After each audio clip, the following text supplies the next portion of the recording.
What if I told you that in 1863 New York was not the beating heart of the Union?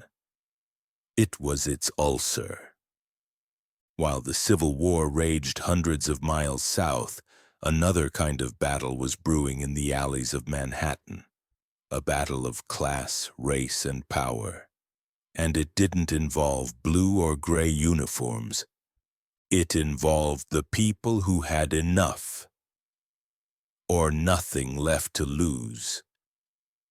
This is the story of how America's most important city turned against itself. While Wall Street celebrated war profits, 5 points was suffocating. Irish immigrants, barely clinging to survival, found themselves asked to die for a country that wouldn't hire them. Draft notices arrived like death sentences. Wealthy men could pay $300 to avoid conscription, the cost of a townhouse rental or a lifetime of wages for a dock worker. And that's when resentment exploded. The draft riots began on July 13, 1863. At first, it was about the draft. Then it was about everything. Government buildings were torched. Police were overwhelmed. But soon the rage turned racial. Black New Yorkers became scapegoats in a city collapsing under its contradictions. The mob wasn't just attacking the system, it was devouring its neighbors. The federal government responded the only way it knew how, with force. Troops fresh from Gettysburg marched into the city to do what the local police couldn't. They weren't greeted as heroes, they were met with bricks, bullets, and blood. For days, New York was a war zone. And the headlines: City of the Union in revolt. Even children weren't spared. On the second day of the riots, the Colored Orphan Asylum, home to over 200 black children, was set ablaze. The mob didn't just want vengeance, it wanted erasure. Miraculously, the children escaped. But the message was clear. In this New York, survival depended on the color of your skin. Panic spread across black communities. Fathers stood guard with hammers and broomsticks. Mothers found escape routes in sewer tunnels and warehouse roofs. The city that once promised opportunity had become a death trap. And those who couldn't flee? Many were beaten, some were lynched, others vanished without a name or trace. Mayor George Opdyke had warned about this, but no one wanted to hear it. New York's elite called him paranoid when he funded extra police units. Now they were calling from country estates, begging for help. His city was burning. His political future crumbling. And the president wasn't answering his telegrams. Lincoln watched the riots with the weariness of a man fighting too many fires. If New York fell, what message would that send to border states? That the Union was breaking not from outside, but from within. He authorized troops to fire if necessary. But even he knew this wasn't just a draft riot. It was a reckoning. On the third day, the streets resembled a battlefield. Union soldiers, just days removed from Gettysburg's carnage, were ordered to open fire on fellow Americans. They hesitated until a rioter shot first. Then came the volley. The screams, the blood, the silence after the smoke. New York wasn't just at war with itself.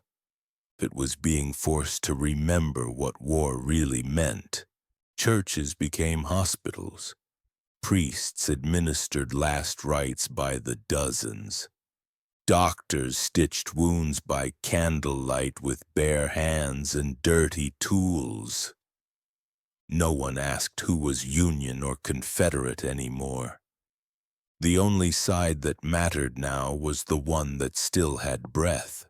As the fires died, the bodies emerged, from alleys, from basements, from the East River. No official count was ever agreed upon. Some said 119. Others whispered over 1,000. The truth was buried under soot, shame, and politics. New York wept, but not together. Separate funerals, separate graveyards.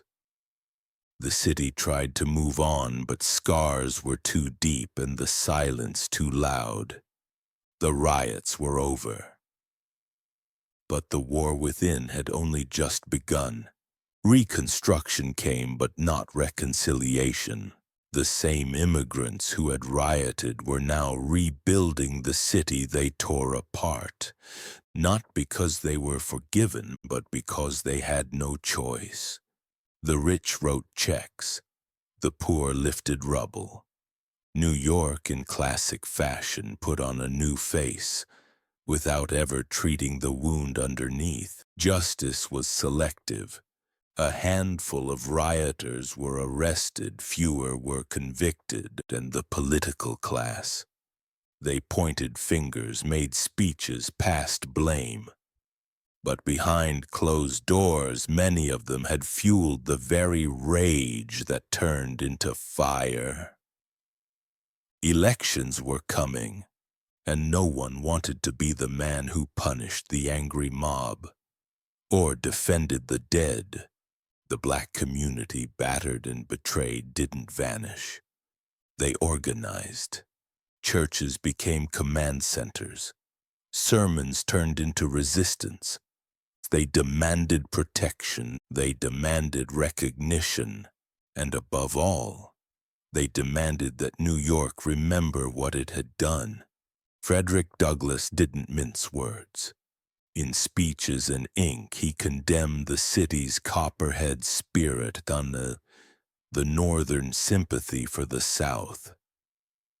He reminded America, the war was never just about geography. It was about whether this country would live up to the promises etched in its founding. And New York, for a week in July, had failed that test. Even as the city smoldered, the dream of progress marched on. Central Park, designed as a refuge for all, became a symbol of selective memory. Built partly by the same men the city had once feared. It was landscaped serenity planted atop civic trauma. A promise of peace in a city that hadn't yet made peace with itself. The war ended, but its ghosts lingered in whiskey and silence. Veterans, both Union and Confederate, now shared bar stools in uneasy truce. Their scars told stories no politician dared repeat, and among them black veterans sat quietly, denied pensions, recognition, and seats in most bars. New York had moved on, but not forward. Tammany Hall emerged stronger. The riots, instead of weakening the machine, gave it more fuel. They offered protection, jobs, and whispered promises to the poor. In return, they demanded loyalty. The ballots may have been cast by the people, but the city was still owned by the shadows. Decades later, the Draft Riots became a footnote, a curiosity behind glass. Teachers skipped it. Tour guides sanitized it. The victims, the rage, the race, all buried beneath decades of selective memory. But the drum remained, silent, splintered, and still heavy with names it never got to draw. New York's future generations were taught peace, but not the price of it.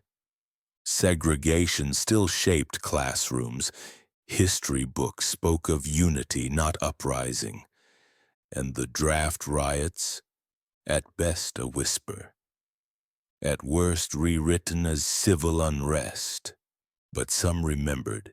In Harlem homes and Bronx kitchens, survivors passed down stories the city tried to forget. They didn't seek pity, only truth. They told of neighbors turned enemies, of hiding in root cellars, of bravery, loss, and a fight not for glory but existence. Their memories became inheritance. Today, few walking Manhattan streets know what boiled beneath them. Luxury condos rest atop riot routes. Finance flows where fire once raged. But New York never forgets completely. It buries, and sometimes beneath that concrete and chrome, you can still hear the echo of boots, fire, and rage. This was not just a riot, it was a reckoning, a portrait of a city unprepared for its own contradictions. Of race, class, and war colliding not on distant battlefields, but at the heart of America's greatest metropolis. And if it happened once, it can happen again. Buried deep in archives and silence, the true story waits. Not in textbooks, but in letters. Not in speeches, but in scars. Scholars whisper of the riots as a turning point. A warning shot across America's future. But most shelves stay undisturbed, and truth like fire flickers unless fed. History doesn't repeat. It resonates in chants for justice, in clashes between power and pain. New York still marches, sometimes forward and sometimes in circles, but always to the rhythm of its unfinished battles. A city's story is written by those who endure it, passed down in looks, names, and silences. New York survived 1863 not by accident, but because of the people who carried it forward. Imperfect, unfinished, unbreakable. In the end, New York is not a place, it's an argument between who we were and who we claim to be, between fire and foundation, between forgetting and never again. 1863 was a war within a war, and though the flames died, the questions remain. Like, subscribe, comment for more wild history. What's the weirdest history story you know?